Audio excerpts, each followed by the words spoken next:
नमो भगवते वासुदेवाय। ओम नमो भगवते वासुदेवाय। ओम नमो भगवते वासुदेवाय।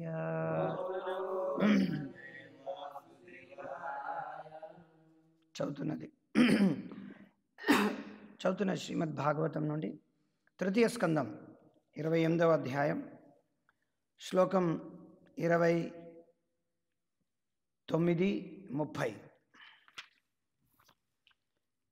ఎవరు వస్తారు లేరు మనకు తెలియదు. మనం ఎంతవరకు అయితే చెప్పుకోగలమో అంతవరకు ఈరోజు చెప్తాం అన్నమాట. అదే సమయం లోపల, ఎందుకంటే ఇవన్నీ శ్లోకాలు ఓకే.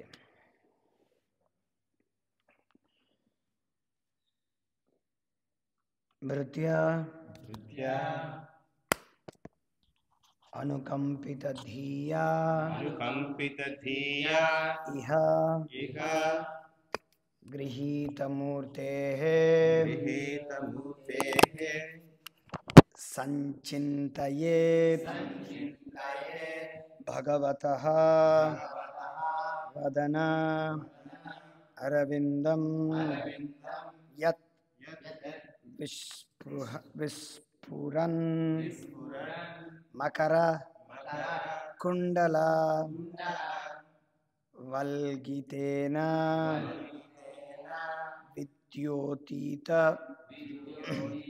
విద్యోతిత అమల కపోలం ఉదర నాశం ఉదార నాశం. ఓకే.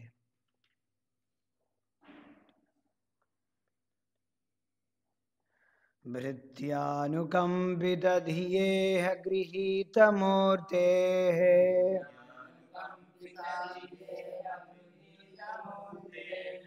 భృత్యానుకంపిత ధియేః గృహీతమూర్తేః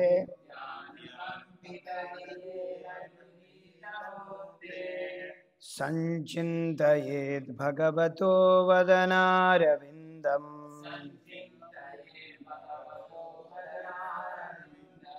సంచింతయేద్ భగవతో వదనారవిందం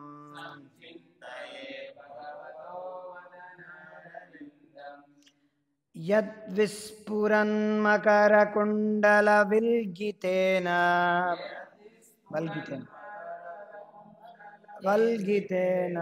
యద్విస్ఫురన్మకరకుండల వల్గితేన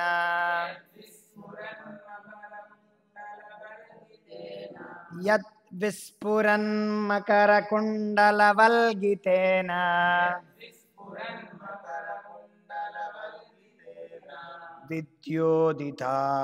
విద్యోతితామల కపోలం ఉదారనాశం.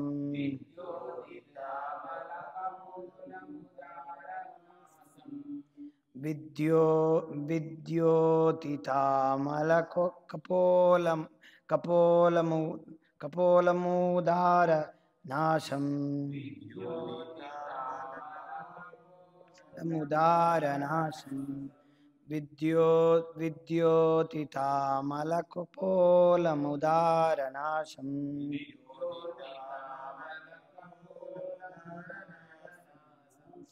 భృత్యానుకంపిత ధియేః గృహీతమూర్తేః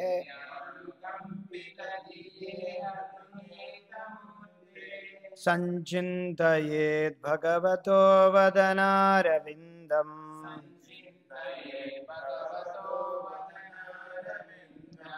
యత్ విస్ఫురన్మకరకుండల వల్గితేన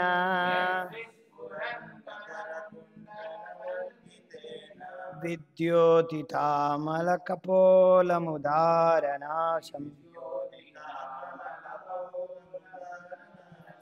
భృత్యానుకంపిత ధియేః గృహీతమూర్తేః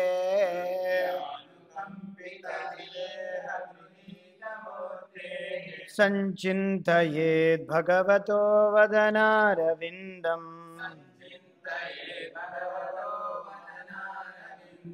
యద్విస్ఫురన్మకరకుండలవల్గితేన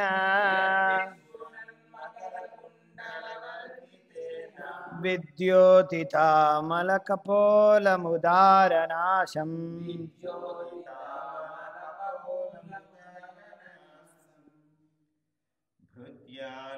భృత్యానుకంపితధ్యేహ గృహీతమూర్తే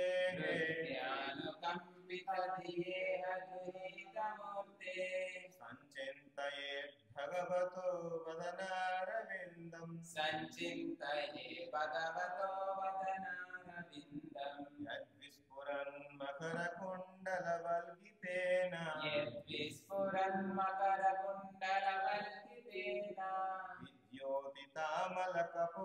విద్యోతితామలకపోలముదారనాశం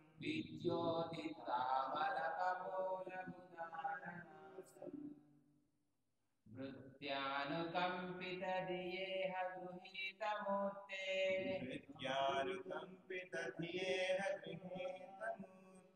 సంచింతయే భగవతో వదనారవిందం సంచింతయే భగవతో వదనారవిందం యద్విస్ఫురన్ మకరకుండలవల్గితేన యద్విస్ఫురన్మకరకుండలవల్గితేన విద్యోతితామలకపోలముదారనాశం విద్యోతితామలకపోలముదారనాశం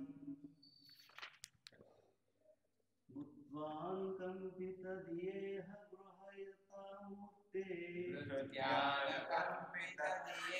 గృహీతమూర్తే భగవతో వదనవిందారం సంచింతయే భగవతో వదనారవిందం దూషే కర్షక కర్మకుండలవల్లితేన యద్విస్ఫురన్ మకరకుండలవల్గితేన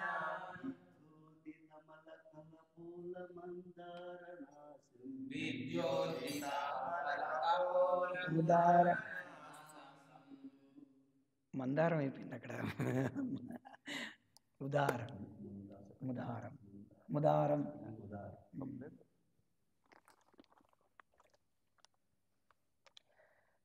ఓకే. ప్రతిపదార్థం, అనువాదం మరియు తాత్పర్యం ఇచ్చింది కృష్ణ కృపామూర్తి శ్రీ శ్రీమద్ అభయ చరణారవింద భక్తి వేదాంత స్వామి శిల ప్రభుపాద కీ జై. భృత్యా భక్తుల ఎడ అనుకంపితయా కరుణతో ఇహ ఈ జగమున గృహీతమూర్తే విభిన్న రూపములను ప్రదర్శించువాని సంచింతయేత్ యోగి ధ్యానింపవలెను భగవతః భగవానుని వదనమును అరవిందం కమలమును బోలిన యత్ ఏదైతే విస్ఫురన్ దేదీప్యమానమగు మకర ఆకారపు కర్ణకుండలములు వల్గితేన కదిలికచే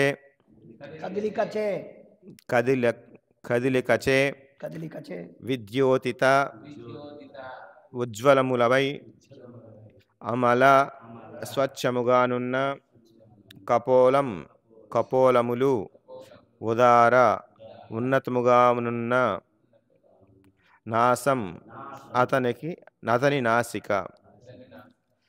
దర్శనాతురగులగు భక్తుల ఎడ కరుణతో జగమున తన విభిన్న రూపములను ప్రదర్శించు భగవానుని ముఖకమలమును పిదప యోగి ధ్యానింపవలెను. ఆ దేవదేవుని నాసిక ఉన్నతముగా నుండును, స్వచ్ఛముగానున్న అతని చెక్కిళ్ళు దేదీప్యమానముగు మకరకుండలముల కదలికలచే ఉజ్వలములగుచుండును. భాష్యము. తన భక్తుల ఎడగల ప్రగాఢమగు కరుణ చేతనే భగవానుడు భౌతిక జగత్తునందు అవతరించును. భౌతిక జగమున అతని అవతరణకు లేదా ఆవిర్భావమునకు రెండు కారణములు కలవు. ధర్మాచరణమునందు అవరోధము కలిగి అధర్మము పెచ్చు పెరిగి నప్పుడు భక్తుల సంరక్షణకు మరియు అభక్తులకు నశింపచేయుటకు అతడు అవతరించును. ఈ జగమున ఆవిర్భవించినప్పుడు అతని ప్రధాన ప్రయోజనం భక్తులకు ఊరటను కలిగించుటయే. దానవులను దునుమాడుటకు అతడే స్వయముగా అరుదించవలసిన అవసరం లేదు. దాని కొరకు అతడు పలువురు ప్రతినిధులను కలిగి ఉన్నాడు. దానవులను సంహరించుటకు ఆ దేవదేవుని బాహ్యశక్తి అనగా మాయ కూడా తగినంత శక్తిని కలిగి ఉన్నది. కానీ భక్తుల ఎడ కరుణను చూపుటకై అరుదించినప్పుడు పనిలో పనిగా అభక్తులను సంహరించి వేయును. భక్తునికి ప్రియమగు ప్రత్యేకమైన రూపమునందే భగవానుడు అవతరించును. అతనికి కోట్లాది రూపములున్నాయి. అవన్నీయును ఒకే రీతి పూర్ణమైనట్టివి. ఇదే విషయము బ్రహ్మ సంహిత యందు కూడా తెలుపబడినది. అద్వైతం అచ్యుతం అనాదిం అనంత రూపం అని తెలుపబడినది. అనగా శ్రీకృష్ణ భగవాని విభిన్న రూపములు ఏకమే అయినను కొందరు భక్తులు రాధాకృష్ణ రూపమును, ఇంకొందరు సీతారామచంద్రుల రూపమును, మరికొందరు లక్ష్మీనారాయణుల రూపమును, ఇతరులు కొందరు చతుర్భుజ నారాయణుని అనగా వాసుదేవుని రూపమును చూడగోరుదురు. అనంత రూపములు కలిగిన ఆ దేవదేవుడు భక్తుడు వాంఛించినట్టి ప్రత్యేక రూపము దర్శనమసుగును. భక్తులచే ఆమోదింపబడిన రూపములనే యోగి ధ్యానింపబడను.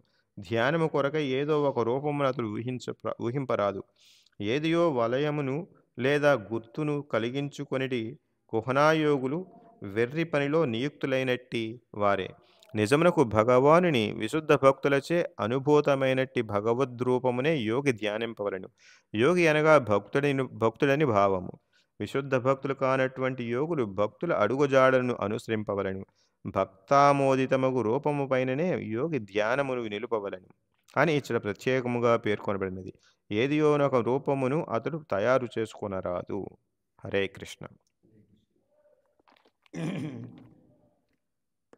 ఓం తత్సత్. ఓం అజ్ఞానతిమిరాంధస్య జ్ఞానాంజనశలాకయ చక్షురున్మిలితం येन తస్మై శ్రీగురవే నమః. నమో విష్ణుపాదాయ కృష్ణప్రేష్ఠాయ భూతలే శ్రీమతే భక్తివేదాంత నమో విష్ణుపాదాయ కృష్ణప్రేష్ఠాయ భూతలే శ్రీమతే భక్తివేదాంత స్వామి నామని. నమస్తే సారస్వతి దేవే గౌరవాన్ విచారిణి విశేష శూన్యవాది భాష్యదేశధారి. जय श्री कृष्ण चैतन्य प्रभु नित्यानंद श्री अद्वैत गदाधर श्रीवासदि गौर भक्तवृंद. हरे कृष्ण कृष्ण कृष्ण हरे हरे, हरे राम राम राम हरे हरे. योऽन्तः प्रविश्य मम वाचमिमां प्रसक्तां सञ्जीवयति अखिलशक्तिधरस्वधाम्ना अन्यांश्च हस्तचरणश्रवणत्वगादीन् प्राणान् नमो भगवते पुरुषाय तुभ्यं गुरुवे गौरचन्द्राय राधिकाय ददाले कृष्णाय कृष्णभक्ताय तद्भक्ताय नमो नमः. वागीशाय यस्य वदने लक्ष्मीर्यस्य च वक्षसि यस्यास्ते हृदये संवित्तं नरसिंहमहं भजे. यस्य देवे परा भक्तिर्यथा देवे तथा गुरु तस्यैति गद्दा हि अर्था प्रकाशन्ते महात्मा. मुखं करोति वाचालं पंगुं गायते कृपातमं वन्दे श्रीगुरुनिरतारणं परमानन्दमाधवं श्रीचैतन्यविष्णुं. कथाञ्चन स्मृते यस्मिन् दुष्करं सुकरं भवेत् स्मृते विस्मृतिं सात् कृष्ण चैतन्य सम्यकम्.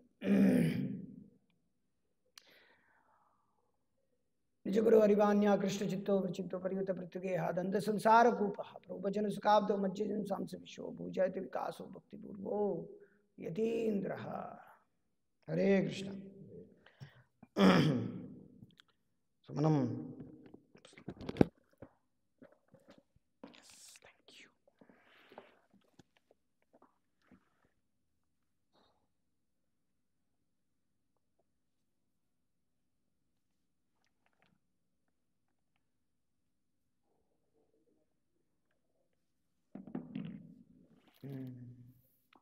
ఇక్కడ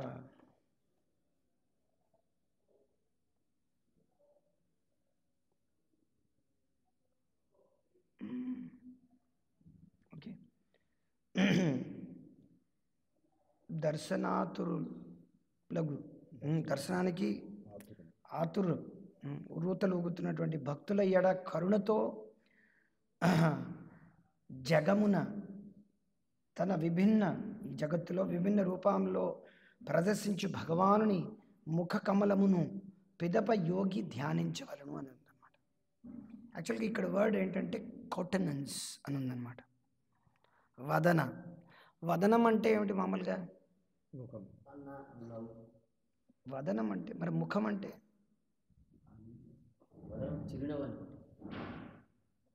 వదనం అంటే face. ఉమ్. అధరం అంటే పెదాలు. అవునా అవునా కాదా? అధరం అంటే పెదాలు, వదనం అంటే అంటే ఏమిటంటే వదనం అంటే ఇక్కడ ఇక్కడ వదన అని ఉందండి. నేను ఎందుకు చెప్తున్నానంటే ఎందుకంటే తర్వాతి శ్లోకంలో ముఖం అని ఉందన్నమాట. తర్వాతి శ్లోకంలో ఇక్కడ ఈ మొత్తం ఇక్కడి నుంచి మొత్తం అంతా కూడా భగవంతుడి యొక్క ముఖారవిందం పైనే ధ్యానం అన్నమాట. మొత్తం అంతా 29, 30, 31, 31, 32, తర్వాత 33, అది ఇంతవరకు అన్నమాట. 33వ శ్లోకం వరకు అంతా కూడా ముఖానికి సంబంధించినటువంటి విషయాల గురించే ధ్యానం అన్నమాట. 29వ శ్లోకంలో భగవంతుడి యొక్క వదనం పైన ధ్యానం అని చెప్తున్నారు. వదనం పైన అంటే ఆయన చెప్పినట్టుగా ఫేస్ అంటే ముఖంలో కనిపించేటట్టు ఆ ఎక్స్ప్రెషన్ అన్నమాట. అంటే ఇక్కడ రాశారు ముఖ కమలమును పిదప ధ్యానించవలను రాశారు. ఇక్కడ ముఖము పైన ధ్యానించవలను నెక్స్ట్ దాంట్లో రాశారు. చెక్కిళ్ళ గురించి చెప్పారు ప్రత్యేకంగా దీంట్లో. యాక్చువల్గా ఏంటంటే చెక్కిళ్ళు అవన్నీ ఉన్నాయి, అది కన్నా కాదంటాను.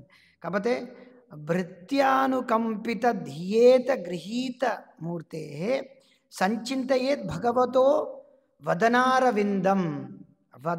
వదనారవిందం అంటే భగవంతుడు ఏవైతే ముఖారవిందం ఏదైతే వదనారవిందం ఉందో ఆ వదనంలో కనిపిస్తున్నటువంటి ఇంకేమి ఇది కౌంటెనెన్స్ అంటే ఫేస్ అండ్ ఫేషియల్ ఎక్స్ప్రెషన్ ఇదన్నీ కూడా కలబోసినటువంటిది అన్నమాట. ఎక్స్ప్రెషన్ అనమాట.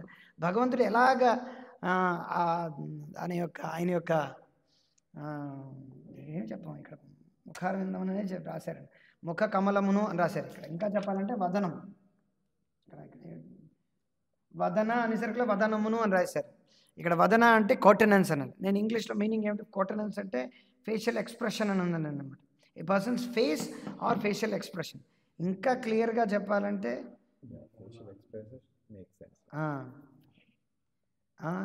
అంటే ఆయన యొక్క ముఖారవిందంలో ఉండేటువంటి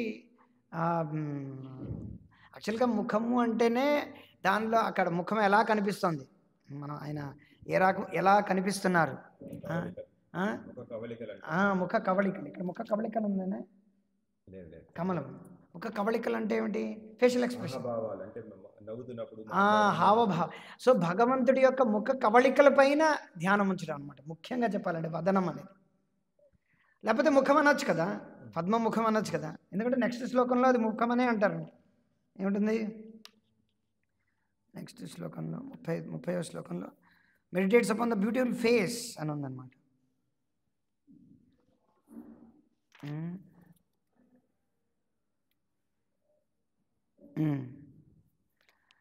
అది ఇక్కడ యత్ అని ఉందన్నమాట. Which face of the lord శ్రీనేత్రం, ఆ ముఖములో అంటే ఇక్కడ ఆ ముఖంలో which face of the lord, with face of the lord అంటే ఆ ముఖంలో, అంటే ఇక్కడ ముఖము, ఆ ముఖం పైన ఉన్నటువంటి ముఖ కవళికలు అన్నీ కూడా ఈ కౌంటెనెన్స్ ఈ వదనంలో వస్తాయి అన్నమాట. అంటే ముఖమే కాదనమాట, ముఖం వెనకాతలు ఉండేటువంటి ఆ హావభావాలు, ఆ భావన అన్నీ కూడా ఈ వదనంలో వస్తాయి అన్నమాట.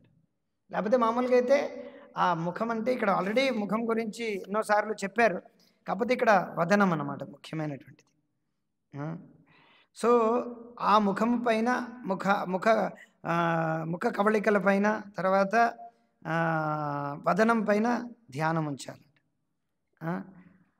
Who presents is different forms. ఎందుకంటే ఆ ముఖ కవళికలు ఒక్కొక్క అవతారంలో మారిపోతూ ఉంటున్నాయి అన్నమాట. ఎందుకు, ఆయా భక్తుల యొక్క ఆనందం ఇవ్వడానికి అన్నమాట. ఇక్కడ అందుకే భగవంతుడి యొక్క అవతరణ గురించి ప్రభుపాద ఎందుకు రాస్తున్నారు అంటే ఒక్కొక్క అవతారంలో ఒక విధమైన భావాలు ఉంటున్నాయి. ముఖ్యమైనది ఏంటంటే ఇంకా డీప్గా మనం చూస్తే భగవంతుడు అవతరిస్తుంది ఎందుకో ప్రభుపాదలో రాశారనమాట. ఇక్కడ ఎందుకు, ఎందుకు అవతరిస్తున్నారంటే వాళ్ళ యొక్క భక్తులు ఆ భక్తుల పైన ఉన్నటువంటి కృప అని ఇక్కడ అతను ఉన్నటువంటి అపారమైనటువంటి కృప కొద్దీ ఆయన ఇక్కడ అవతరిస్తున్నారు అనమాట. మామూలుగా మనం భగవంతుడు ఎందుకు అవతరిస్తాడని మామూలుగా మనం ఏం చెప్పుకుంటాం, ఏమిటి, పరిత్రాణాయ సాధూనా వినాశాయ చ దుష్కృతాం, వినాశాయ చ దుష్కృతాం, దుష్కృతులని శిక్షించడానికి, తర్వాత సుకృతులను రక్షించడానికి. లేకపోతే పరిత్రాణాయ సాధూనాం వినాశాయ చ దుష్కృతాం అంటే సాధువుల్ని రక్షించడానికి, తర్వాత దైత్యుల్ని నాశనం చేయడానికి అనమాట. కాకపోతే ఏంటంటే ప్రభుపాద అందుకే రాస్తున్నారు, దైత్యుల్ని నాశనం చేయడానికి వేరేగా అతను రావట్లేదు, దుర్గాదేవినో ఏ కుమారస్వామినో. ఎందుకంటే కుమారస్వామి కూడా ఇంద్రుడు, కుమారస్వామి, తర్వాత దుర్గా, శివుడు, ఎంతోమంది రాక్షసుని వాళ్ళు చంపారనమాట. సో భగవంతుడు స్వయంగా రావాల్సినటువంటి అవసరం లేదనమాట. సో భగవంతుడు అవతరిస్తున్నాడంటే ఎందుకంటే వాళ్ళ భక్తులు ఎప్పుడూ కూడా ప్రభుపాదులు ఒక చోట రాస్తున్నారు, ఆ ముఖారవిందాన్ని దర్శనం చేసుకోవడానికి వాళ్ళు ఉర్రూతలు ఊగుతున్నారంట. ఆ ముఖారవిందం అంటే వాళ్ళు కష్టాలు అనుభవిస్తున్నారు, ఇప్పుడు మనం రక్షించు బాబు, మేము పాపాత్మలం, మేము పాపులం, నువ్వు మమ్మల్ని రక్షిస్తే కానీ మా పాపుల నుంచి బయటపడి మేము పరలోకం చేరుకోలేం. అది అవసరం లేదనమాట. వాళ్ళు పరలోకమైన ఇహలోకమైన భగవంతుడి యొక్క భక్తులకి ఏంటంటే రెండూ ఒకటేనమాట. అది ఇక్కడ చెప్తున్నటువంటి విషయం. వాళ్ళకి ఏంటంటే భగవద్ధామం వెళ్ళాలి, ఎందుకో మేము మొర్రో అని చెప్పి భౌతిక జగత్తులో ఉన్నాం, పెద్ద విషయం కాదనమాట. వాళ్ళకి భౌతిక జగత్తు ఆధ్యాత్మిక అంతా కూడా భగవంతుడి యొక్క సేవ ఉంటే అది ఆధ్యాత్మిక సేవ, లేకపోతే అది స్వర్గమైన అది కొన్ని నరకంతో సమానం అనమాట. ఇలాగ ఎంతోమంది భక్తులు భగవంతుడికి ప్రార్థన చేశారనమాట. ఈవెన్ చైతన్య మహాప్రభు కూడా చెప్తున్నారు, నాకు మమ్మ జన్మని ఎన్ని జన్మలు కావాలంటే అన్ని జన్మలు నన్ను తీసుకున్నాను. భగవంతుడి యొక్క భక్తులు జన్మలు ఎందుకు తీసుకోవాలి?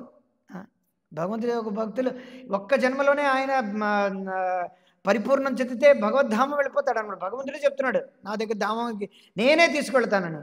కానీ అది భగవంతుడు కోరుకుంటే తీసుకెళ్తారు, లేకపోతే లేదన్నమాట. మనం ఇక్కడి నుంచి వెళ్ళిపోవాలి అని అనుకుంటున్నారు కొంతమంది. మీరు నమ్మితే స్వర్గం, నమ్మకపోతే నరకం, లేకపోతే మీరు పాపులుగా ఇక్కడ ఉన్నారు, ఇక్కడ పైన కిందన మధ్యన. కానీ ఎక్కడున్నా సరే ఏమిటిది ఆ శ్లోకం, శివుడు చిత్రకేతు మహారాజుకి శాపం ఇచ్చిన తర్వాత ఆయన శపిస్తారన్న. ఎందుకు ఆయన అక్కడ భగవంతుడి యొక్క ప్లాన్ ప్రకారంగా, అక్కడ ఉన్నటువంటి ప్లాన్ ప్రకారంగా ఆయన నవ్వుతాడనమాట శివుడి పైన. నవ్వున్నప్పుడు పార్వతి శివుడిని చూసి నవ్వుతుందన్నమాట. శివుడిని చూసి చిత్రకేతు ప్లీజ్ చెప్తారు, అన్నీ చెప్తాను.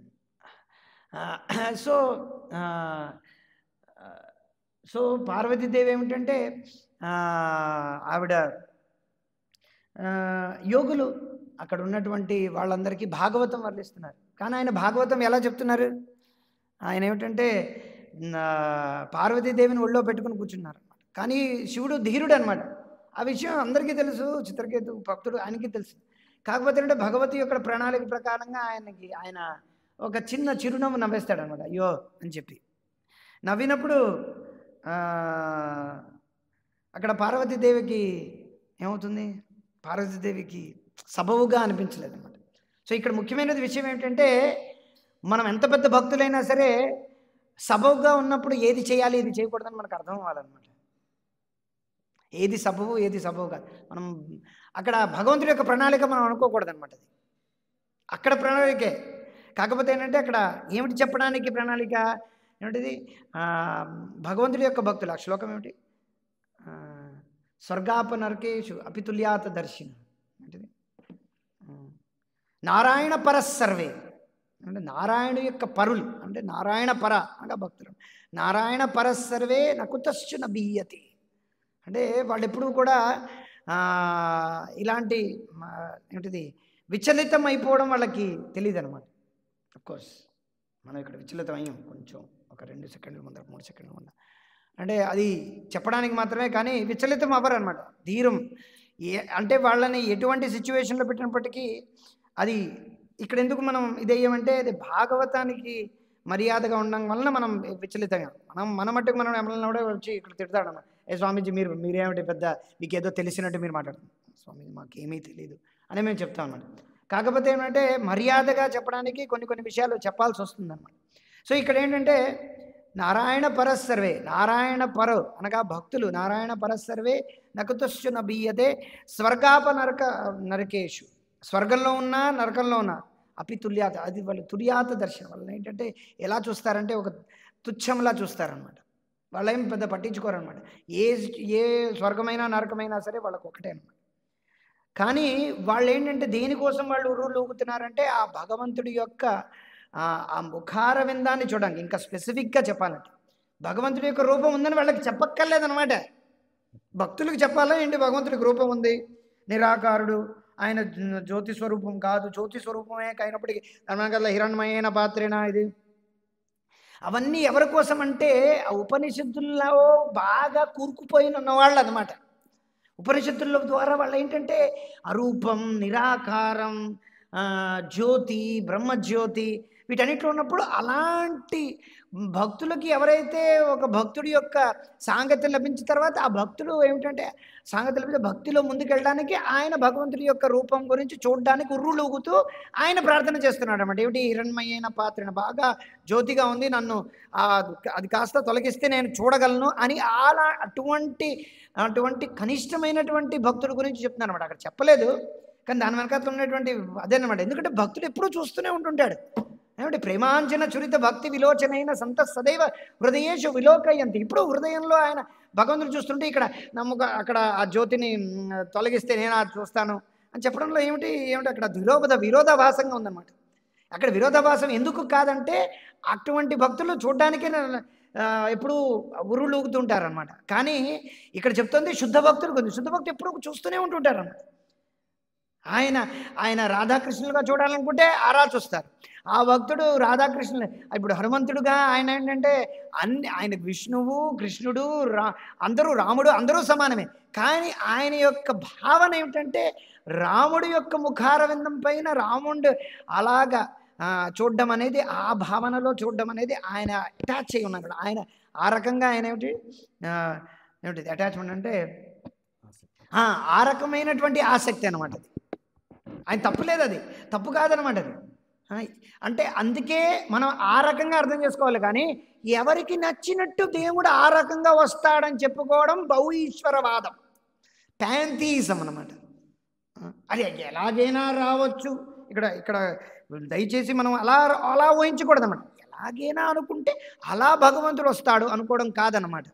ఆల్రెడీ భగవంతుడు శాశ్వతమైనటువంటి రూపంలో, శాశ్వతమైన ముఖారవిందంలో, ముఖ కవళికలతో శాశ్వతంగా ఆధ్యాత్మిక ప్రపంచంలో ఉన్నారనమాట. ఆయన ఆ రకమైనటువంటి భక్తులు ఇక్కడ ఉర్రుళ్ళు ఊగుతున్నారనమాట. రాముడిని ఇలా చూడాలని. త్రేతాయుగం వచ్చింది, రాముడు ఎక్కడా అని చెప్పి ఉర్రుళ్ళు ఊగుతున్నారు అనమాట. ద్వాపర యుగం వచ్చింది, కృష్ణుడు ఎక్కడా అనంటే ఉర్రుళ్ళు ఊగుతున్నారనమాట. ఇది ఇలాగ ఎన్నో అవతారాలు వచ్చినప్పుడు ఆ భక్తులు ఉర్రుళ్ళు ఊగుతున్నారనమాట ఆ భగవంతుడి యొక్క ముఖారవిందాన్ని చూడ్డానికి. సో అంతేకాని నేను ఇప్పుడు భగవంతుడిని ఇలా చూడబోతున్నాను, ఐరన్ మ్యాన్గా, నేను థార్గా చూడాలనుకుంటున్నాను. సో వాళ్ళు ఏంటంటే వాడికొక్కడికి మనం కౌముదికి అని చదివాం కదా. మనం ఏమని చెప్పాం?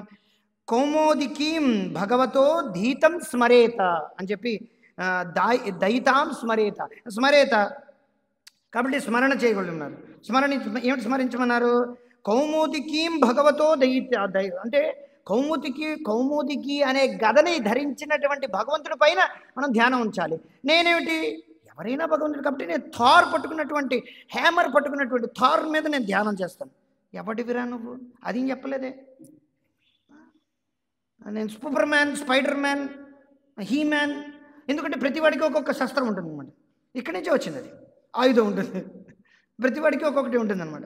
వాడు హ్యామర్ పట్టుకుంటే వాడికి హ్యామర్, వాడికి బుర్రకు లేకపోతే వాడి ఇనపదాంతో తయారు చేసింది, ఇనపదాంతో తయారు చేసినటువంటి ఇది, అది వాళ్ళు ధ్యానం ఉంచుకున్నారు. లేకపోతే మనం అందుకే భగవంతుడి పైనటువంటి ధ్యానం లేకపోతే మనం ఇటువంటి ధ్యానమే అవుతుంది భౌతిక జగత్తులో, ఇలాంటి ధ్యానమే. ఎందుకంటే ప్రభుపాదులు గారు ఏమిటి రాస్తున్నారంటే కృష్ణ బుక్లోని ఈ కృష్ణుడి యొక్క పుస్తకం రాయడానికి గల కారణం ఏమిటంటే ప్రజలకు ఏంటంటే ఎవరో ఒకరు సూపర్ హీరో కావాలి, ఎవరో ఒకరి మీద వాళ్ళ యొక్క ధ్యానం చేయాలి, ఏదో నావెల్ చదవాలి, ఎవరో ఒక హీరో కావాలి, వాళ్ళ యొక్క కార్యకలాపాలని తెలుసుకోవడానికి ఉర్రుళ్ళు ఊగుతున్నారు అనమాట అందరూ కూడా. అందరికీ ఫ్యాన్ ఫాలోయింగ్ అంటే చాలా ఇష్టం అనమాట. ప్రతివాడు ఎవడో వాడికి ఫ్యాన్ అనమాట.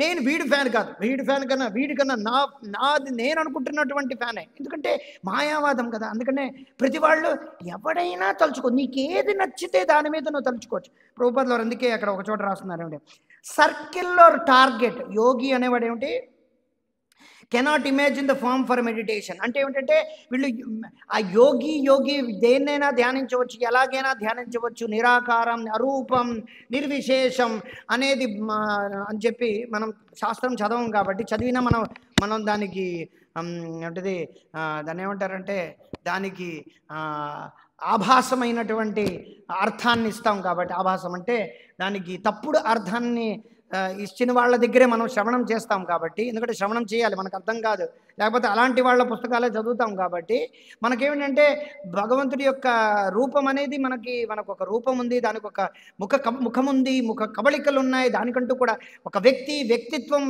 ముఖారవిందం, దాని పక్కన ఉన్నటువంటి ఫేషియల్ ఎక్స్ప్రెషన్, ఆ ఫేషియల్ ఎక్స్ప్రెషన్ వెనకాతలు ఉన్నటువంటి భావన అన్నీ కూడా మనకేంటంటే మనకంతా కూడా ఒక రకంగా మనకు అనిపిస్తుంది అన్నమాట. అందుకే మనం ఏమిటంటే దీనికి అట్రాక్ట్ ఎక్కువ అవుతారనమాట.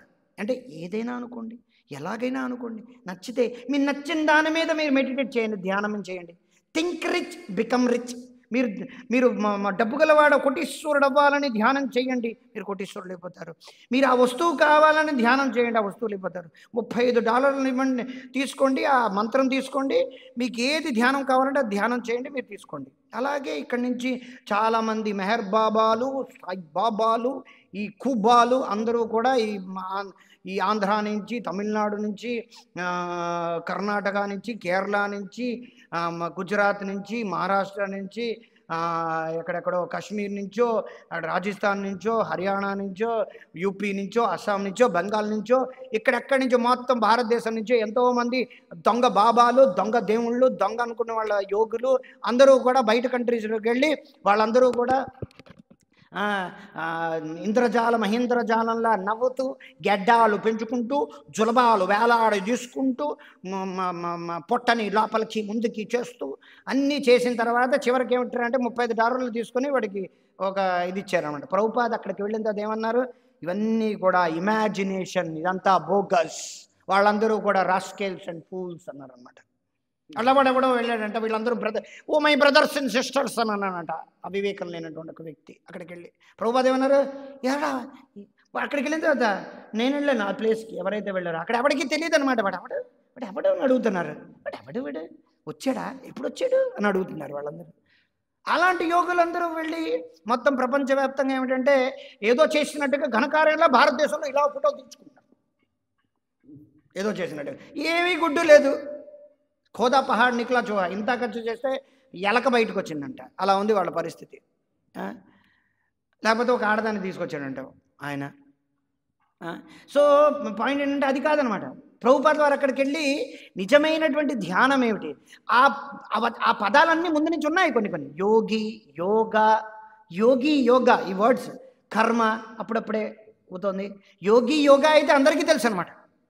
యోగి, యోగా, గురు అందరికీ, గురు మహారాజ్ అందరికీ తెలుసు అనమాట. ఈ పదాలన్నీ కూడా అప్పటి రోజుల్లోనే 1972లో, ఇంకా ముందు కూడా అందరికీ తెలుసును ఈ పదాలకు అర్థాలు. కానీ భ్రష్టు పట్టించారు అనమాట. యోగి,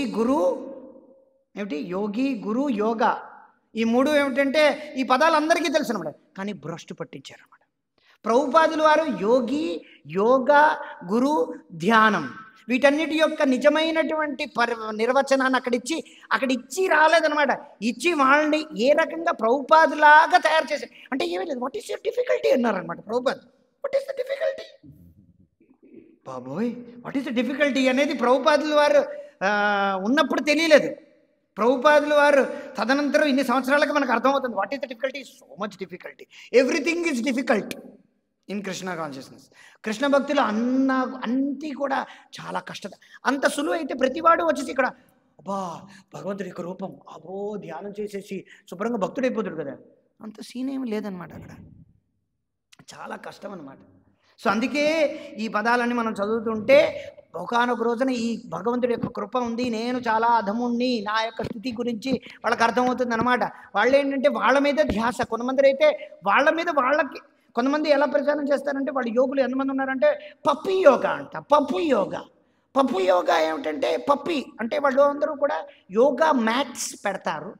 యోగా మ్యాట్స్ అన్నీ పెట్టిన తర్వాత అందరూ వాళ్ళు యోగా చేస్తూ ఉంటారనమాట. 1 2 అంటే 1 2 ఇలా ఒక యోగా టీచర్ ఉంటుంది. మధ్యలో ఏమిటంటే చిన్న చిన్న పప్పీలు అనమాట, కుక్క పిల్లలు. అలాగా పిల్లలు కుక్క పిల్లల్ని ఈ రూమ్లోకి వదిలేస్తారనమాట. వదిలితే వాళ్ళు నచ్చిన వాళ్ళ దగ్గరికి వెళ్ళి ఇలాగా, అది డిస్టర్బెన్స్ కాదనమాట, అది వాళ్ళకి అది పప్పీ యోగా, దాన్ని పప్పీ యోగా అంటారనమాట. ఆ కుక్క పిల్ల కానీ ఆ పిల్ల కానీ అందరికి వస్తే వాళ్ళు ఎందుకంటే వాళ్ళు యోగా ఇలా చేస్తున్నారు కదా, ఇలా చేస్తుంటే ఆ కుక్క పిల్ల ఇలా వచ్చి వాళ్ళ భుజం మీద కూర్చోవడం, అది వాళ్ళు ఇలా చేస్తుంటే అది వాళ్ళకి ఏంటంటే ఆ ఎక్కడ లేనటువంటి ఆనందం అన్నమాట. ఇది పప్పీ యోగం. ఇంకా ఎన్నో యోగాలు ఉన్నాయన్నమాట. పప్పీ యోగా, ఎవడో మైథున యోగం కూడా మొదలుపెట్టాడు. ఆంగ్లంలో ఒక పదం ఉందన్నమాట, ఎస్ తర్వాత లాస్ట్లో ఎక్స్ అని వస్తుంది అన్నమాట, మధ్యలో ఒక వర్డ్ ఉంటుంది, ఒక పదం, ఒక ఆల్ఫబెట్. సో చెప్పచ్చమంటే అది యోగా అంటున్నారు. సో కొంతమంది ఇంకో యోగం, ఇలాగే ఎన్నెన్నో యోగాలు ఉన్నాయన్నమాట. Dog yoga, puppy yoga. Dog yoga పెద్ద కుక్కలు అనమాట, పప్పీ యోగా చిన్న కుక్క పిల్లలు. So dog yoga, puppy yoga, మైథున యోగం, ఇలా యోగా కాదనమాట. యోగి అంటే ధ్యాయంతి భగవత్ రూపం, అదే ఇదివరకు మనం చెప్పుకున్నాం. సో భగవంతు రూపం. సో కానీ ఎవరు చేస్తారు, అది శ్రవణం కీర్తనం, మన ఎదురుగా చెప్పినట్టుగా శ్రవణం కీర్తనం అనేది ధ్యానానికి మూలం అన్నమాట. భగవంతుడు ఏదైనా ధ్యానం చేయాలంటే దానికి రూపం ఏంటి, శ్రవణ కీర్తనం. అన్నిట్లోనే ఈవెన్ భౌతికంగా చూసినప్పటికీ కూడా శ్రవణం కీర్తనమే ధ్యానానికి మూలం అనడానికి భౌతికంగా కూడా మనకు ఎగ్జాంపుల్స్ ఉన్నాయి. ఎలాగా, ఎవరో ఏదో చెప్తారనమాట, నేను అమెరికా వెళ్ళొచ్చాను. అమెరికాకు వెళ్ళడానికి ఇంత ఉడ్రుళ్ళు ఎందుకు ఊగుతున్నారు అందరూ కూడా? ఎంత మనం వీసాలు, ఇంత డొనాల్డ్ ట్రంప్ వచ్చి ఇంత చేస్తున్నప్పటికీ అందరూ వదలటం లేదే. ఎందుకంటే మనం విన్నాం, దాని గురించి ప్రతివాడు చెప్పడం మనం విన్నాం, వాళ్ళు చెప్తున్నారు, కీర్తనం జరిగింది, శ్రవణము జరిగింది. దానివల్ల ఏమిటి, మనం విని విని విని విని దాన్ని మనం ధ్యానించాం. అవునా, అలాగా, అలా ఉంటుందా, ఇక్కడ ఉత్తాలో స్నో పడుతుందా, దలాస్లో అప్పుడప్పుడో పడుతుందా, అవునా, అంత తెలుగు వాళ్ళు ఉన్నారా, ఇలాగని అవునా అవునా అవునా అని ఒకరోజు చూసిన తర్వాత మనం అక్కడికి వెళ్ళిన తర్వాత అయ్య బాబోయ్ ఇంత బాగుంది ఏంటి, ఇంత అందంగా ఉందని చెప్పి మనం అక్కడికి వెళ్ళిపోయి, కొంతమంది అక్కడ ఉండిపోయి అక్కడే ఉండిపోయిన వాళ్ళు ఉందని చూసి అక్కడి నుంచి ఇక్కడికి వచ్చి మనం చెప్తున్నారనమాట. కానీ అదే విషయం మనం ఆధ్యాత్మిక ప్రపంచం నుంచి భగవంతుడు వచ్చి భగవంతుడి యొక్క ఆధ్యాత్మిక ప్రపంచం గురించి, అక్కడ చేస్తున్నటువంటి లీలల గురించి, అక్కడ భగవంతుడి యొక్క అక్కడ చేస్తున్నటువంటి అక్కడ భక్తులతో ఉండేటువంటి సంబంధాల గురించి, అందులో ఉండేటువంటి రసముల గురించి, రసములు అనగా వాత్సల్య, మాధుర్య, దాస్య, సాఖ్య, ఇలాంటి రసాలన్నీ కూడా మనం వింటున్నప్పుడు ఇదంతా కూడా మనం ఏమిటంటే మన దాని పట్ల ఆకర్షణ లేకపోవడం అనేది దురదృష్టకరం, చాలా అమానుషకరం. సో అదనమాట. అందుకని భగవంతుడు ఏంటంటే ఇదొక ఇన్విటేషన్ అనమాట. భగవంతుడు అనేది ఎప్పుడూ బృందావనంలో, ఎప్పుడు బృందావనం పదం గచ్చతి అంటే బృందావనం త్యజత్య పదం ఏకం న గచ్చతి అంటే బృందావనం వదిలి, బృందావనం త్యజించి, బృందావనం త్యజత్య పదం ఏకం న గచ్చతి, ఒక్క పదం కూడా భగవంతుడు ఏంటంటే ముందుకు బయటికి వెళ్ళడం అనమాట. ఎప్పుడు కూడా బృందావనంలోనే ఉంటాడు అనమాట. ఇంకో చోట భగవంతుడు ఎక్కడెక్కడ ఉన్నాడు అనేది చాలా చోట్ల చాలాసార్లు చెప్పబడింది. ఎక్కడైతే భగవంతుడి యొక్క నామస్మరణ జరుగుతుందో, ఏమిటిది నాహం తిష్టామి వైకుంఠో అన్నట్టు, వైకుంఠంలో లేడా కాదు, నాహం తిష్టామి నా యోగి హృదయే సుధా, ఇక్కడ యోగి హృదయాల్లో ఉన్నాడన్న. కాకపోతే ఏంటంటే భగవంతుడు ఎలా చెప్తున్నాడు, కానీ ఎత్ర గాయంతి మద్భక్త తత్ర తిష్టామి నారద అంటే ఇప్పుడు తత్ర తిష్టామి నారద అంటే ఏమిటి, చాలామందికి ఈ శ్లోకం తెలుసు బయట వాళ్ళకు కూడా, కానీ తత్ర తిష్టామి నారద అంటే ఏమిటి, అక్కడ భగవంతుడు ఉన్నాడనమాట. చాలాసార్లు ఏమనుకుంటారంటే మనం ఇక్కడ రామాయణం పారాయణం జరుగుతుంది, ఒక కోత వచ్చేసింది అనమాట. కోత వచ్చినప్పుడు వాళ్ళు ఏమనుకుంటారంటే హనుమంతుడే వచ్చేసిందంటే వీడియోలు తీసేస్తుంటారు అనమాట. అలా కాదనమాట. మనం అంతేం అయిపోలేదు. మనం హనుమంతుడే వచ్చింది మనం చూడలేమన్నమాట. మనం ఏమిటనుకుంటామంటే హనుమంతుడు ఏమంటే మర్కటంలా కనిపిస్తుంటే ప్రతి మర్కటం హనుమంతుడే అనుకుంటున్నారు అనమాట. ఇది మాయావాదం, ఇది మాయావాదం. తర్వాత ఏమిటి, తాబేళ్ళు భగవంతుడు తాబేలుగా వచ్చాడు, ప్రతి తాబేలు భగవంతుడు కాదనమాట. హనుమంతుడు మర్కట్లో కనిపించినంత మాత్రాన హనుమంతుడు రావడం లేదు ఇక్కడ. అది కోత వచ్చింది, దాన్ని తనివేయాలి అసలు ఫస్ట్. కానీ మనం అనుకుంటాం అది హనుమంతుడే వచ్చేసాడని అనుకుంటాం అనమాట. వీడియోలు తీసి అందరికీ పంపిస్తున్నాం. ఎవరైనా విన్నారంటే సోకాళ్ళు సాధువులు నన్ను వచ్చి కొడతారు కూడా. కానీ మనం అర్థం చేసుకోవాలన్నమాట, అంతటి హనుమంతుడు వచ్చి భాగవతం రామాయణం వినడం శ్రవణం చేయడం అనేది అంత సులువు కాదు. ప్రభుపాదులు వారు స్వయంగా కూర్చున్నటువంటి వ్యక్తి వ్యాసాసనం నుంచి దిగిపోయి ప్రణామం చేశారు. ఎవరు వచ్చారంటే బ్రహ్మ నారదులు వచ్చారు, వాళ్ళకి వ్యాసాసనం పెట్టడం అన్నారు అనమాట. అంతటి భక్తులు మాత్రమే చూడగలరు అనమాట, ఆ భక్తులు అటువంటి శుద్ధ భక్తుల్ని. సో ఇక్కడ ఏమిటి చెప్తున్నారంటే శుద్ధ భక్తుల్ని చూడడం భగవంతుడిని చూడడం అంత సులువైనటువంటి విషయం కాదు అనే విషయం మనకు అర్థమవుతుంది అన్నమాట. ఎందుకంటే ముఖ్యమైనది ప్రేమ, భగవంతుడి పైన ప్రేమ. ఇక్కడ చెప్తున్నారు కదా, ఇక్కడ ప్రభుపాదులు ఏమని రాస్తున్నారు, ఇవన్నీ మనం చెప్పుకున్నాం. భగవంతుడు అంటే ఇక్కడ మాయ యొక్క ఏంటిది అంటే మాయ ద్వారా ఆయన చంపించవచ్చు, కానీ ఆయన స్వయంగా ఎందుకు వస్తున్నాడంటే భక్తులపైన ఉన్నటువంటి కృపా కటాక్షం పైన. కృపా కటాక్షం అంటే దాని అర్థం ఏమిటంటే ఇప్పుడు నేను వచ్చేసాను, మీ యొక్క కృప ఇచ్చేసాను, మీరు ఇప్పుడు మీ పాపాలన్నీ పోయి మీరు పరలోకానికి వెళ్ళిపోతారు. అది కాదు కృప. అప్పుడు వచ్చాడు. ఇప్పుడు చాలామంది అంటారు కదా, Jesus is coming, Jesus is coming. వాడెవడ భ్రమిత్ కుమారులు ఉన్నాను, వాళ్ళందరూ కృష్ణ ఈజ్ కమింగ్ అంట. వాడు కృష్ణుడు ఎప్పుడు రావాలంటే ఎప్పుడు కృష్ణుడు ఇక్కడే ఉన్నాడు. ఇస్కాన్ రూపంలో కృష్ణుడు ఎప్పుడూ ఉన్నాడు. ప్రభుపాదులు చెప్పారు, ISKCON is not different from Krishna. ఇస్కాన్కి అంతర్జాతీయ కృష్ణ చైతన్య సంఘానికి కృష్ణుడికి తేడా లేదనమాట. ఎప్పుడు కృష్ణుడు ఇక్కడే ఉన్నాడు. కృష్ణ ఈజ్ కమింగ్ ఏమిటి, నీ బొంద కాకపోతే నీ మోహం ఆల్రెడీ ఉన్నాడు అనమాట. అదే కదా ప్రాబ్లం. ఎందుకంటే వాళ్ళు ఏమనుకుంటాడు, కృష్ణుడు వెళ్ళిపోయినట్టు కృష్ణుడు ఇదైపోయాడు అనమాట, చనిపోయాడు అనుకుంటున్నారు. కృష్ణుడు అంతర్ధానం అయిపోయాడు. గవర్నమెంట్ కొన్నిసార్లు ప్రైమ్ మినిస్టర్ జైలుకి వస్తాడు, ప్రైమ్ మినిస్టర్ కొన్నిసార్లు ప్రైమ్ మినిస్టర్ ఆఫీస్లో కూర్చుంటాడు, కొన్నిసార్లు ప్రైమ్ మినిస్టర్ ఇంట్లో ఉంటాడు, వాళ్ళకి ఇచ్చినటువంటి దీంట్లో. లేకపోతే ఇక్కడ ఉన్నటువంటి వ్యవహారికంగా చూడాలి. అయినంత మాత్రం ప్రైమ్ మినిస్టర్ జైల్లోకి వచ్చిన మాత్రం జైల్లో ఒక ఖైదీగా అయిపోతాడా? కాదనమాట. ఇవన్నీ వచ్చేస్తాయన్నమాట. ఈ తత్వాలన్నీ కూడా ఎప్పుడైతే భగవంతుడు అవతరిస్తున్నాడు ఇవన్నీ బయటకు వస్తాయన్నమాట. మనము జైల్లో ఉన్నాం, మనం జైలు నుంచి బయటపడాలి. కానీ భగవంతుడు జైలు నుంచి బయటపడడానికని చెప్పి మిమ్మల్ని తీసుకురావడానికి వెళ్ళలేదు. ఎందుకంటే భక్తులకి జైలైనా ఆధ్యాత్మిక ప్రపంచమైనా ఒకటేనమాట. అది ఎవరికి ఆధ్యాత్మిక, అది దైవిక, అది భౌతిక క్లేశాలు అనుభవిస్తున్నటువంటి భక్త జీవులకి, తర్వాత సాధకులకి కొంచెం అనిపిస్తుంటుంది అనమాట. అయ్యి బాబోయ్ ఇంత కష్టంగా ఉంది బాబు, నేను వెళ్ళిపోవాలి బాబు, నేను ఈ భౌతిక ప్రపంచం నుంచి బయటికి వెళ్ళిపోవాలి. వాళ్ళు ధ్యానం చేయాలన్నమాట, ఎప్పుడు పడితే అప్పుడు ఇక్కడి నుంచి వెళ్ళిపోవాలని. కానీ శుద్ధ భక్తులకి ఇక్కడి నుంచి వెళ్ళిపోవాలని ఏమి ఉండదన్నమాట. అది కూడా ఒక రకమైనటువంటి ఏమిటంటారు శుద్ధ భక్తులు ఏమని చెప్తారంటే, అది కూడా ఒక భౌతికమైనటువంటి ఒక కోరికే, భగవద్ధామం వెళ్ళిపోవాలి భగవద్ధామం. కానీ భగవంతుడు తీసుకెళ్తాడు. కానీ మనం మాత్రం అనుకోవాలన్నమాట, సాధకులుగా మనం ఏమిటంటే ఎప్పుడు పడితే ఎప్పుడు మనం ఈ భౌతిక ప్రపంచం వదిలి ఎంత వేగంగా ఈ భౌతిక ప్రపంచం నుంచి బయటికి వెళ్ళాలనే అనుకోవాలన్నమాట. కానీ శుద్ధ భక్తులు ఎప్పుడు అలా అనుకోరన్నమాట. ప్రభుపాద ఏం చెప్పలేదు, మనం అలా అనుకోకూడదు, అలా ఏం చెప్పలేదన్నమాట. మనం ఆ స్థాయిలో లేవన్నమాట. ఎందుకంటే మనకి రిస్క్ ఉందన్నమాట. మనం ఇంకో జన్మ ఎత్తి మనం భగవంతుడిని మరిచిపోయే ఒక పెద్ద విపత్తు మన మీద దాపరించింది అనమాట. మనకు ఎప్పుడైనా అమ్నేసియా రోగము పట్టుకుంటుందన్నమాట. ఎప్పుడైనా సరే, ఇప్పుడైనా పట్టుకోవచ్చు. మనకు వెంటనే మెదడు పనిచేయకుండా ఉంటుంది, అంతే. మనం పడుకుంటూ ఉంటాం, మనకేమీ తెలియదు అనమాట. తెలియదు, మనకేం అర్థం కావడం లేదనమాట, మనకేమీ తెలియదు అనమాట. ఎందుకంటే మనం మర్చిపోతాం అన్నమాట. మరుపు అనేది బద్ధ జీవుల్లో ఉంటుందన్నమాట. సో చెప్పొచ్చేమాట ఏంటంటే, భక్తులు ఎప్పుడేంటంటే వాళ్ళు ఎన్నో మంది భక్తులు ఉన్నారు, ఆ భక్తులకి ఎన్నో రూపాల్లో భగవంతుడు దర్శనమిస్తూ ఉంటాడు. అయినంత మాత్రాన భగవంతుడు ఒక్కడు కాదు, ఆ భగవంతుడు వేరు వేరు వేరు వేరు ఇంకోళ్ళకి ఏది పడితే అది మెడిటేట్ చేయడం, అది కాదనమాట ఇక్కడ ఉద్దేశం. ఆల్రెడీ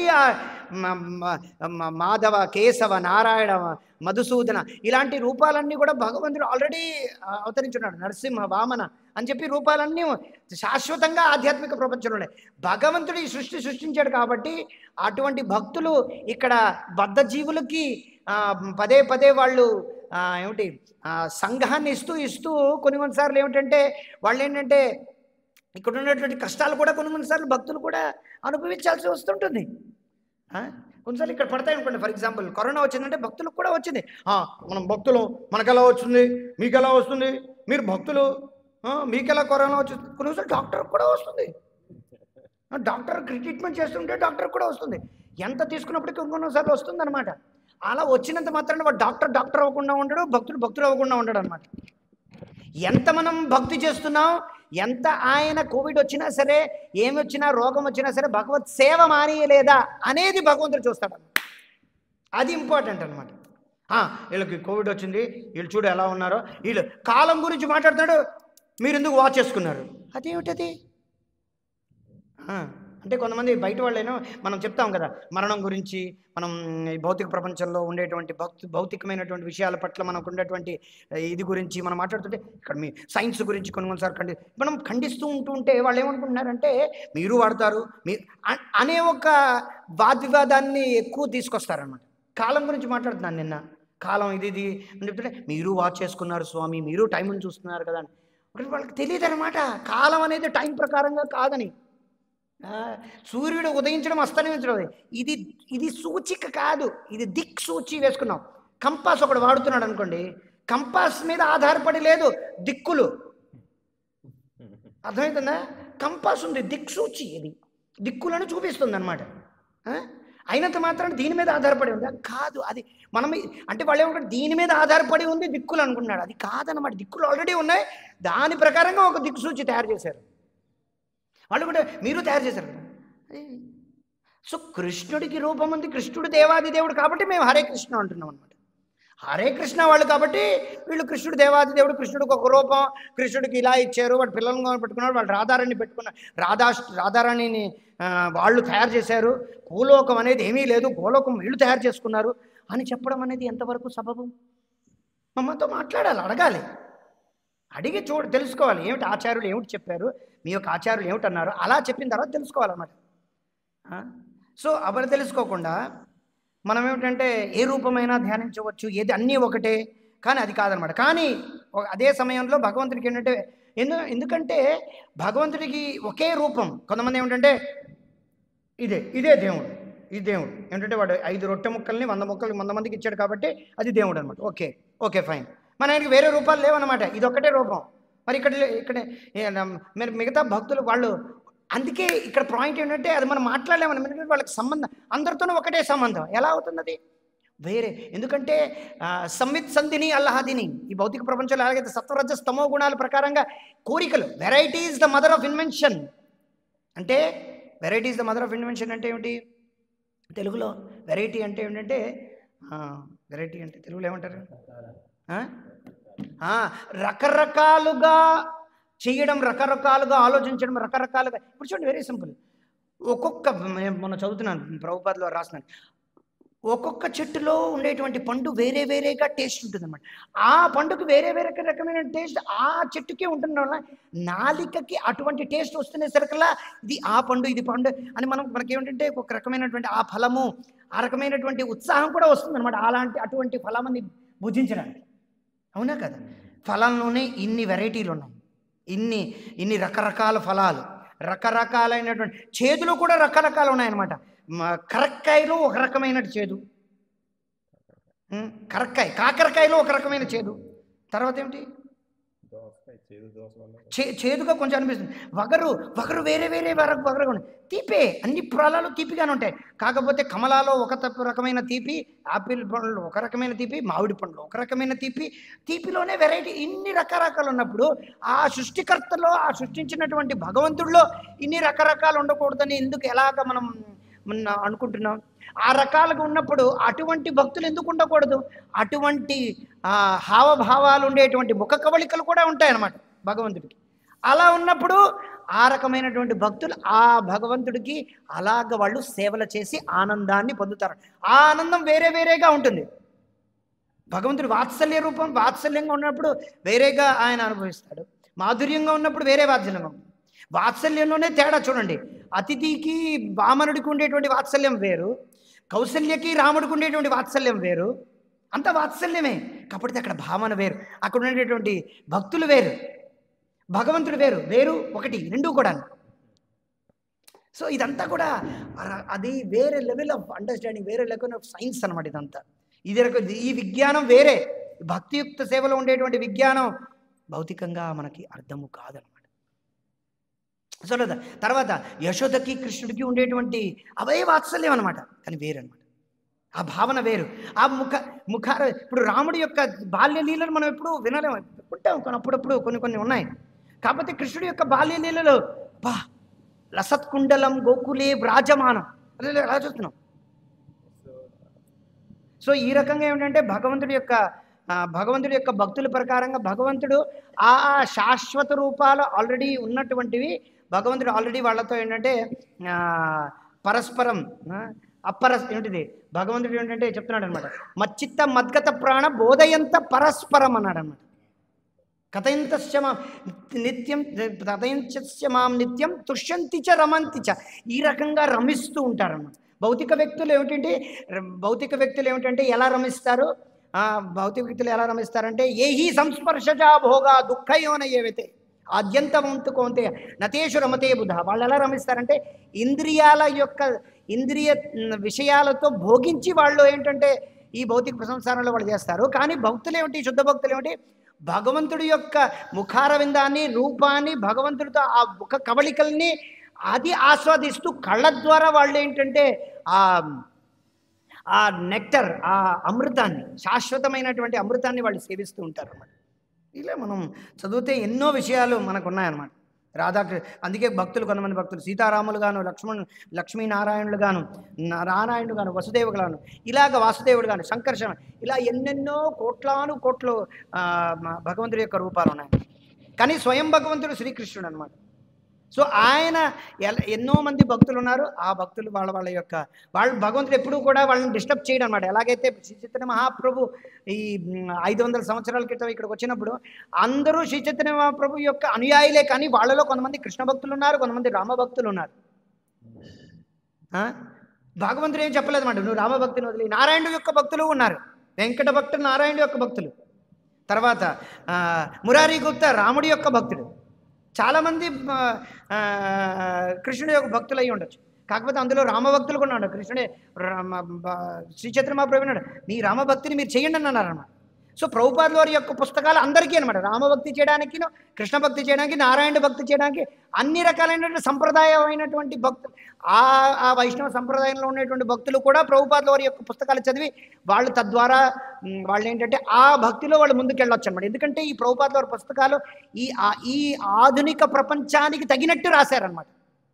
ఎందుకంటే మనం గోవింద భాష్యం, తర్వాత మధ్వాచార్యులు రాసినటువంటి వేదాంత సూత్రానికి కామెంటరీ కానీ, టీకా తాత్పర్యాలు కానీ, వల్లభాచార్యులు రాసినటువంటిది తాత్పర్యాలు కానీ, ఇవన్నీ చదవడం వల్ల మనకి భగవంతుడి యొక్క నామరూప గుణాలు అర్థమవుతాయి. కానీ ఈ భౌతిక ప్రపంచంలో ఎలా మనం బసలాలనేది కొంచెం మనకి సంశయంగా ఉంటాయన్నమాట, సంశయంగా వస్తాయన్నమాట. కానీ ప్రభుపాదుల వారి పుస్తకాలు అలా కాదనమాట. ఈ జగత్తులో ఉంది ఎలాగ మనం భక్తి చేసుకొని ఎలాగ మనం శుద్ధ భక్తుడు అవ్వడానికి ప్రభుపాదుల వారి పుస్తకాలు పర్ఫెక్ట్ అనమాట.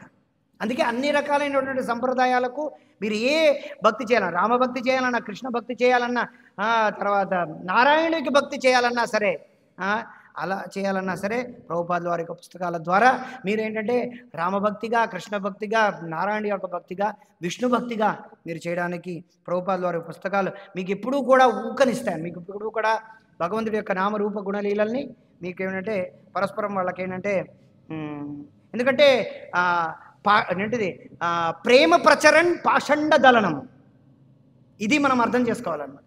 ప్రభుపాదుల వారి యొక్క పుస్తకాల ద్వారా ఈ రెండు సమానంగా అవుతాయి అన్నమాట.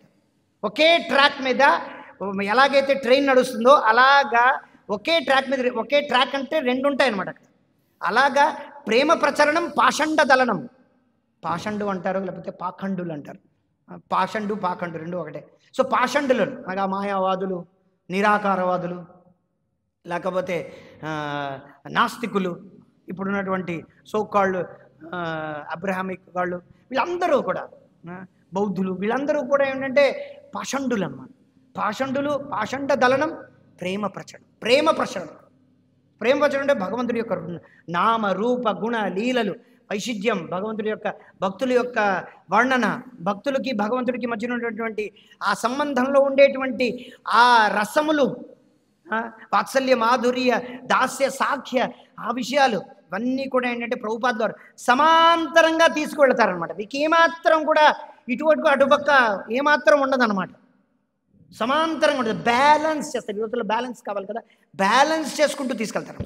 ప్రేమ ప్రచరణం, పాషండ దళనం అనమాట. సో పాషండులను పాషండ ఖండనం, ప్రేమ ప్రచరణం, ప్రేమ ప్రచారం, పాషండలను ఖండించడం. ఇది ప్రభుపాదుల వారి యొక్క పుస్తకాలు. ఈ ద్వారా మనం ఎప్పుడైతే చదువుతామో అటువంటి స్మరణ, అటువంటి శ్రవణం, అటువంటి కీర్తనం, అటువంటి ధ్యానం మనకి భగవద్భక్తికి, ఈ ఆధ్యాత్మిక ప్రపంచానికి తీసుకెళ్తుంది. హరే కృష్ణ కృష్ణ కృష్ణ హరే హరే, హరే రామ రామ రామ హరే హరే. శ్రీమద్ భాగవతం की जय, शिल प्रभुपाद की जय. वांछा कल्पतरुभ्यश्च कृपासिन्धुभ्यो ఏవైనా ప్రశ్నలు, సూచనలు, సమాధానాలు, ఏమైనా సలహాలు, సందేహాలు ఏమైనా ఉన్నాయా? ఓకే. హరే కృష్ణ.